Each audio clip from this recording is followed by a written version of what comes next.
First of all, in the Jewish Christian mythology, we are here in a relationship to the ultimate reality, which is comparable to the relationship between a great king and his subjects.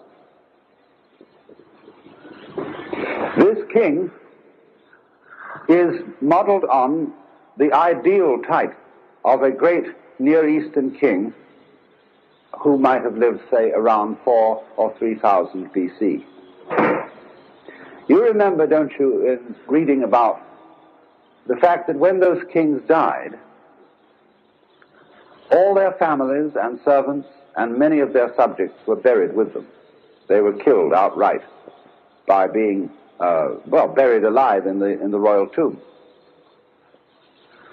And Thomas Mann made the observation that in those days it seemed as if human heads had no backs to them, as if one were simply a mask, and that what was behind you was something altogether beyond you, so that you were completely identified with your tribe, with your human family.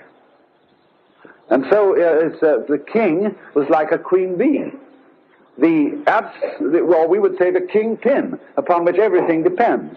And when that's blown out, everybody collapses with it.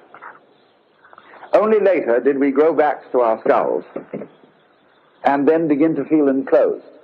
That was a very important step, but a troublesome one.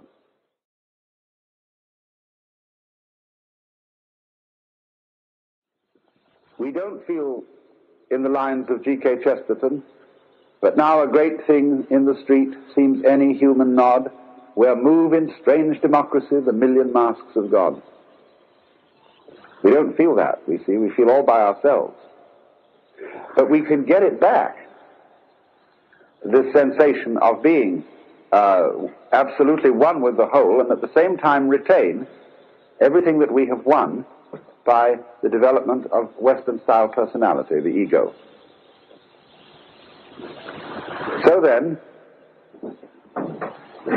this model of the world, based on the idea that we are all subjects of the divine king, was, you might say, a political model based on the organization of the great city-states of the ancient Near East. And that image, you see, has absolutely haunted Western man throughout his whole development. Because he has felt that he is in this universe on probation, on sufferance.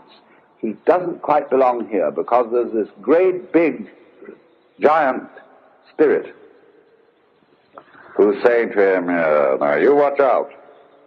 You're just a miserable little worm, and I evoked you here out of nothing. Of course I love you because I am love. I'm a very good father. And everything that I do, however much it hurts, is for your good. But you watch out, and don't you dare look me in the eye.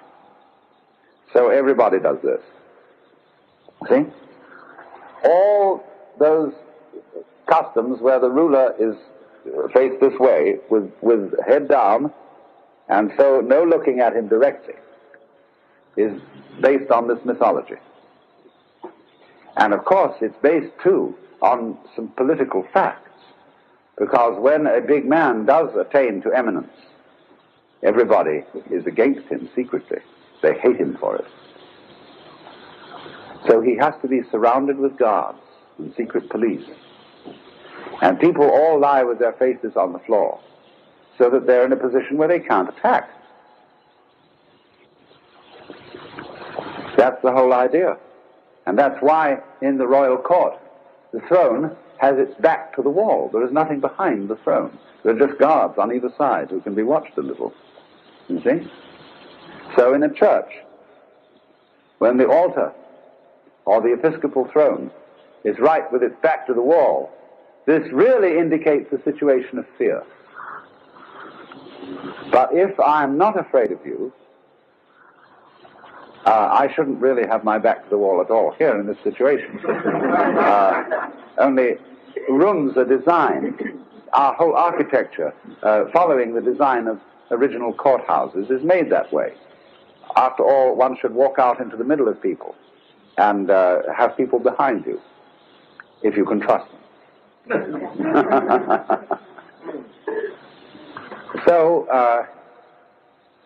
this model, I call it a model of the universe, based on the kingly court, did certain very important things for us. It gave us the idea, for example, of universal law. It lies at the roots of many of our best ideas of justice. But it bugged us. It really bugged us, because you felt that you were never, never free from the penetrating glance of an all-seeing eye that watched everything you do. So everywhere, there is no escape. At the most intimate moments or in the most intimate thoughts, you are under judgment. You are being watched. Big Father is watching you see? Now that made the Western world more and more and more uncomfortable. They couldn't stand it.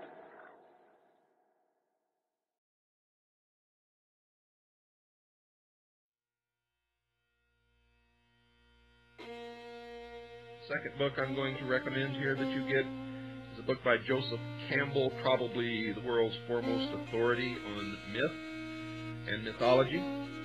This book is entitled Primitive Mythology, The Masks of God.